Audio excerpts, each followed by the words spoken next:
আপনারা 11:30-এ সময় বিলম্ব করে আপনারা কেন 12:30টার সময় আমি নিজে গিয়ে আপনাদেরকে ডেকে নিয়ে আসতে হয়েছে, আপনাদের দ্বার প্রান্তে গিয়ে আমার নিজে দাঁড়াইতে হয়েছে।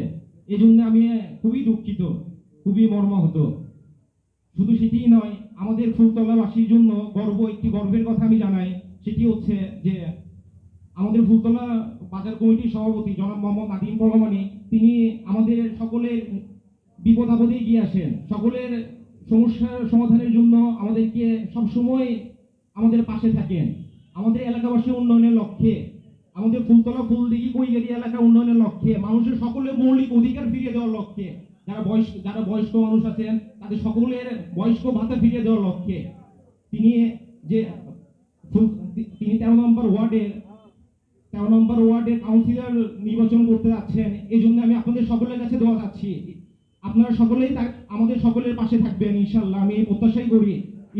আর এই কথাই বলতে চাই যে আপনারা সকলেই আপনাদের যে দাবি, এই দাবিগুলো আমাদের কাছে প্রকাশ করবেন। আমরা সকলেই আপনাদের সকল চাহিদা পূরণের আশা রাখিব ইনশাআল্লাহ। এই বলে আমি আমার মূল্যবান বক্তব্য শেষ করছি। আসসালামু আলাইকুম এবং আমার সকল ব্যবসায়ী ভাইদের শুভেচ্ছা ও আন্তরিক অভিনন্দন। দোয়া রাখবেন সবাই। ধন্যবাদ।